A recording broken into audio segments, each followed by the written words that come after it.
था ना, और दो टिक्की वाले हो जाएं और घर में यहाँ टिक्की खानी हो पति पत्नी को, तो कहेंगे एक इस दुकान से ले आना, एक इस दुकान से ले आना, क्या करोगे मुझे बताओ? पैसा निकालोगे, जो बढ़िया बनाता है चटपटेदार उसी के यहाँ पहुँच जाओगे, नहीं करोगे ना? तब तो आपने नहीं कहा यार ललुआ भी और कलुआ भी, ललुआ निकला है ना, इसलिए ललुआ भी और कलुआ भी दोनों भाई दुकान चला रहे हैं, दोनों के यहाँ से हमें लाना है, क्योंकि तो आधा पैसा उसको देना, आधा पैसा इसको देना। आप उसी के यहाँ से लाओगे जिसके यहाँ से चटपटा मिलेगा, बढ़िया काम देगा, यही ना? तो जब भी आप समाज में जो है काम कर रहे हैं या समाज के उत्थान के लिए काम कर रहे हैं, तो समाज किसी का गुलाम नहीं होना चाहिए, किसी नेता का गुलाम नहीं होना चाहिए। जो समाज हित में बात करे हमेशा उसके साथ रहिए, और जो समाज के विनाश की बात करे या ना समझ में आए तो उसको तिलांजलि दे दीजिए, कुछ बोलिए मत, तिलांजलि दे दीजिए। सबसे बड़ा दंड उसका वही है, सबसे बड़ा दंड उसके लिए वही है। बोलिए मत, गाली मत दीजिए, ये तो भैया माफी चाहूंगा, आप बहुत बड़े नेता हैं, हमारे पास समय नहीं है। एक तो ये तरीका हो गया, एक तो हो गया कि भाई वास्तव में हम जागरूक नहीं, इसलिए समय नहीं है, ठीक है ना? तो दोनों दो तरीके हैं, तो क्या करना आप समझते हैं। दूसरी बात मैं इस पर बताना चाहूंगा कि जो कांशीराम को जानते हैं, मायावती को, अब ये जो मैसेज की बात कर रहा था ना, इनका भविष्य खतरे में है, अब कौन बचाएगा कुछ पता नहीं है, कोई विधायक सांसद देखने नहीं जाएगा ना, कुछ नहीं जाएगा, परेशान है भाई। लेकिन हम जबरदस्ती उसकी मदद नहीं कर सकते, ये हमारी मजबूरी है। कल हमारे खिलाफ एफआईआर कर दिया तो खैर। तो मैं ये कह रहा था, कांशीराम को आप जानते हो, ये कांशीराम जो मायावती वाले हैं, इनका नाम तो सुना आप लोगों ने ना। हमारे पास गाड़ी है, हमारे पास जूता भी है, चप्पल भी है, 2 जून की रोटी भी मिल जाती है आप सबकी दया से, ठीक है। कांशीराम साइकिल से चलते थे, साथ पेट्रोल नहीं था उनके पास, गांव गांव घूमते थे। ये तो 1 घंटे में हमने आप सबको इकट्ठा कर लिया, ठीक है ना। वो 3-3 दिन तक बैठते थे तब इकट्ठा कर पाते थे, बात समझ रहे हैं ना। ये यहीं सो जाते थे, लेट जाते थे, कहते अरे इधर आजा भाई, थोड़ा मीटिंग करनी है, कहीं अभी चरी काटने जा रहा हूँ, चरी जानते हैं आप लोग, चरी काटने जा रहा हूँ, कहीं अभी भैंसिया खोलने जा रहा हूँ, ठीक है ना। तो जब आएंगे शाम को आधे हुए नहीं हुए, 2-2 4-4 लोगों को समझा के 3 दिन तक गांव में रुकते थे, घर घर बैठते थे, तब जाके कहीं भीड़ इकट्ठा कर पाते थे, बात समझे। तो उन्होंने अपने अनुभव के आधार पे क्या बताया, अनुभव के आधार पे ये बताया कि अगर कहीं सामाजिक स्तर पे मीटिंग हो रही है, वो सही बताए गलत बताए, आपको लेना है, आपको लेना, मैं बता रहा हूँ, अगर आप नहीं लेना चाहते तो दिमाग में थोड़ी घुसेगा, नहीं घुसेगा ना।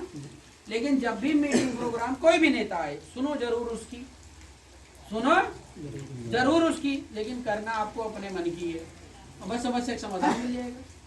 तो जब उन्होंने क्या अपने अनुभव के आधार पे बताया, अगर आपका बेटा और बेटी मर जाएं, बेटा और बेटी मर जाएं, तो उनका दाह संस्कार बाद में करना, और पहले मीटिंग अटेंड करो ताकि अगला न मरने पाए, बात समझ रहे हैं।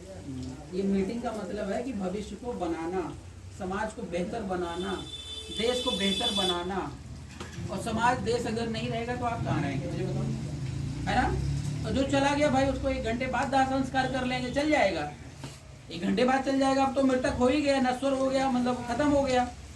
लेकिन हम उसमें ज्यादा बिजी रहेंगे, इसमें बिजी नहीं रहेंगे। तो मेरा ये कहने का मतलब, गांव में किसी की डेथ तो नहीं हुई ना, इसलिए हर किसी को प्रेजेंट रहना जरूरी था। डेथ भी होता तो भी प्रेजेंट होना जरूरी था अगर मीटिंग होता, और अगर डेथ हो मैं तो मीटिंग नहीं करता। लेकिन अगर ऐसी कोई इमरजेंसी मीटिंग आ जाए तो ये फार्मूला आप लोग अपने दिमाग में फिट रखिएगा, चाहे वो अपना मित्र हो चाहे शत्रु हो, उसकी बात सुनो, मानना ना मानना आपके ऊपर है, सुनने में क्या बुराई है भाई, है क्या, मुझे बताइए। अब देखिए, तो कांशीराम ने यह अनुभव दिया, और कांशीराम ने 4 बार सरकार बना ली मायावती को, पता है आपको 4 का मतलब समझते हैं, 4 गुणे 5 कर दीजिए तो 20 साल हो जाएगा। 20 साल मायावती ने उत्तर प्रदेश में राज किया, अकंटक राज। तो इधर तो ये मायावती का सीन हो गया, इधर ओबीसी में यादव जी का सीन हो गया ना, और इधर जो है आपको पता है कि जो बीजेपी वाले हैं ये भी बहुत आगे हैं, इधर कांग्रेस वाले ये सब बहुत आगे हैं कि नहीं है। कहीं मौर्य नजर आ रहे हैं, बताओ कहीं मौर्य नजर आ रहे हैं, अगर आ रहा हो तो मुझे बता दो। अगर मौर्य एक दिन जिस दिन सत्ता में पहुंच गया, लखनऊ ही पहुंच गया, तो उसकी लाठी कोई रोक नहीं पाएगा। लेकिन वो मौर्य कौन होना चाहिए?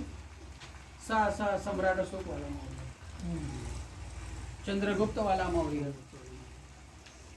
कायर मौर्य नहीं, पिछलग्गू मौर्य नहीं, डरपोक मौर्य नहीं, मरने के लिए तैयार हो, लड़ने के लिए तैयार हो, कुर्बान होने के लिए तैयार हो। समझ रहे हैं मेरी बात? ऐसा मौर्य कौन सा मुझे कोई है? बताओ, उसके साथ चलने के लिए तैयार है? नाम बता दो। है कोई? नहीं है? है तो कंफर्म बता दो एकदम। मैं सच में बता रहा हूँ, नेता ढूंढ रहा हूँ, मुझे नेता नहीं मिल रहा। दादा जी, कोई अगर ऐसा मौर्य हो तो सीना चौड़ा करके सम्राट चंद्रगुप्त की बात करता हो, वैसा किसी के पीछे नहीं चलेंगे। हम अपना अलग प्लेटफॉर्म लेकर चलेंगे, जिसको आना है ऐसा, और सबके लिए काम कर रहे हैं। ऐसा कोई है? डरो मत, एकदम फ्रैंकली। मैं कोई वो नहीं हूँ, डीएम नहीं हूँ, डांटूंगा बोलूंगा। मैं आपका दोस्त हूँ, भाई हूँ, भतीजा हूँ। आप डायरेक्ट खुल करके बोलिए जो आपके मन में हो। ऐसा कोई हो तो मुझे बता दो। मार्गदर्शन मैं आपसे चाह रहा हूँ कि मैं भटक रहा हूँ, जगह जगह मैं हीरा ढूंढ रहा हूँ, हीरा मिलेगा काम, कोई मिला नहीं तो फिर क्या करूँ? चल पड़ा आप खुद ही। मैं आपको बताऊं, किसी का नाम आप नहीं ले सकते, क्योंकि हमने परिश्रम में, अब किसी नेता की बात मैं नहीं करूंगा। लेकिन यहाँ पे समझिए थोड़ा सा, ये सब आपकी पार्टी? पार्टी आपकी? जब आपकी नहीं तो क्यों इसमें भर रहे हो? कहाँ वो बताएंगे, लेकिन इसमें क्यों मर रहे हो? गलती कर रहे हो ना, मजबूरी में कर रहे हो ना, मजबूरी में कर रहे हो ना, तो क्यों, कब तक मजबूरी चलेगी? देखो, तमाम युवा साथी यहाँ बैठे हैं, नए नए लड़के बैठे हैं, और तमाम लोग होते हैं। तो क्या मेरे को छोड़ दो, मैं यहाँ से चला जाता हूँ? क्या आप लोग प्लानिंग बना के नहीं बैठोगे कि भाई क्या होना चाहिए? करना चाहिए ना, करना चाहिए, नहीं करना चाहिए? और मैं एक बात और बता दूँ, इस देश की समस्या मौर्य है। अब आप बुरा मान जाएंगे, इस देश की समस्या मौर्य है। मेरा हाथ जोड़ के निवेदन ये है कि मेरे मौर्य भाइयों और बहनों, यह देश छोड़ दो, यह देश छोड़ दो, और या तो इस देश को जोड़ दो। मौर्य इस देश की समस्या भी है, और मौर्य इस देश का समाधान भी है। जानते मेरी बात? आप सब बुद्ध को मानते हैं, तो बुद्ध का मतलब धोखा देना होता है? होता है? बताओ, धोखा देना होता है? सुन नहीं रहे मेरी बात।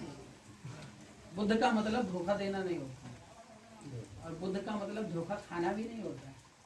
होता है? हाँ ना तो बोलो साहब। बुद्ध का मतलब धोखा खाना होता है? धोखा देना है ना धोखा खाना है। बुद्ध का मतलब गुलामी करना है? बुद्ध का मतलब किसी के बहकावे में आ जाना है तो बताओ मुझे आप। बुद्ध ने कहा, आत्मदीप भाव, सोचो समझो परखो, अगर सही है तो सही रास्ते पर चलो।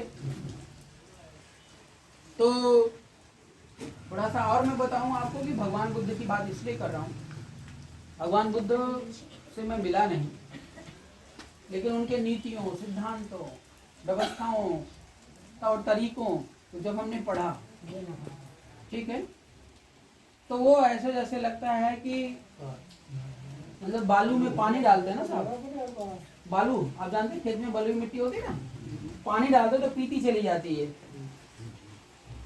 पीती चली जाती है ना, पानी दिखाई नहीं देता है। तो ज्यादा पानी गिर गया, कल तो हम लोग वहाँ पे थे बिहारीपुर में, पानी बरस गया 2 लहरा, ठीक है ना, 2 बार पानी बरस गया और आगे कुछ पता ही नहीं चल रहा है कि पानी बरस रहा है, तो सूख लिया।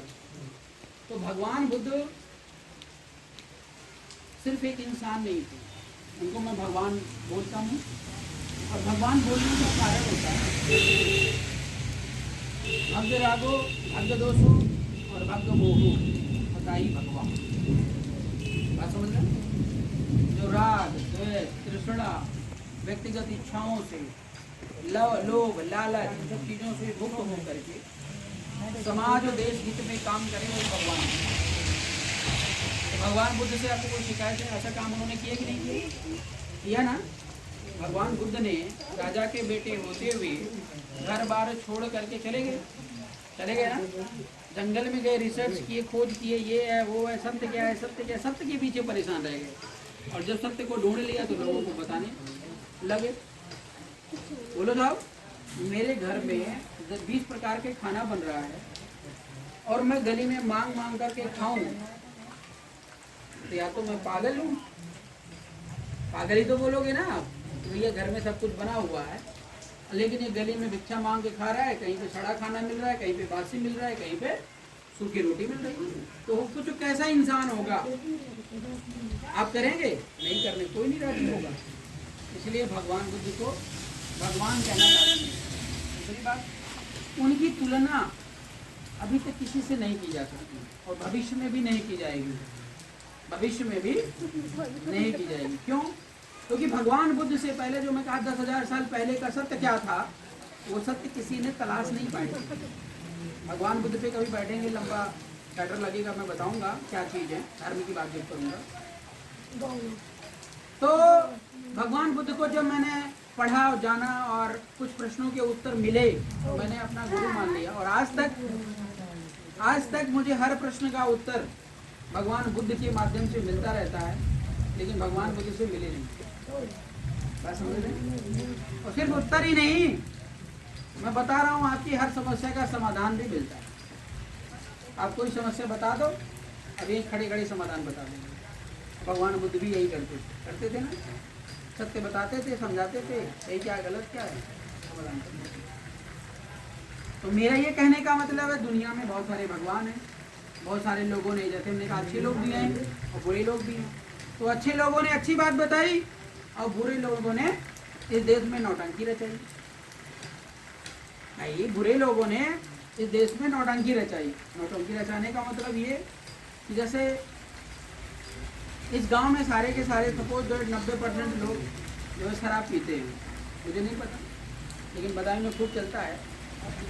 तो अगर कोई पीता है तो मेरी बात अगर मानते हैं भाई तो बंद कर देना, क्योंकि ये चीज़ गंदी है, आपका घर परिवार तो खराब हो जाएगा। तो अगर 90% लोग दारू पीते हैं और मुझे यहाँ पे भीड़ दिखानी है तो मैं सूखे पेट यहाँ बुलाऊंगा शाम को 5-6 बजे, क्योंकि पीने का टाइम भी वही होता है ना, तो कोई आएगा हमारे यहाँ। लेकिन हमने कहा नहीं, पार्टी आन दारू, और वो भी सामने से नहीं, नेताजी सामने से बड़े अच्छे दिख रहे हैं और पीछे से जो है पैकेट खुल गई, तो भीड़ हो गई ना। हमने कहा भैया हम ललुआ नगला में गए और पूरे गांव वालों ने हमें समर्थन दे दिया, नेता बन गए। तो आपकी भीड़ का फायदा लेकर के अगला नेता बनना चाहता है, आपको गलत मार्ग पे ले जाता है, तो वो आपका विकास नहीं चाहता है, वो आपका विनाश चाहता है। और जब आपका विनाश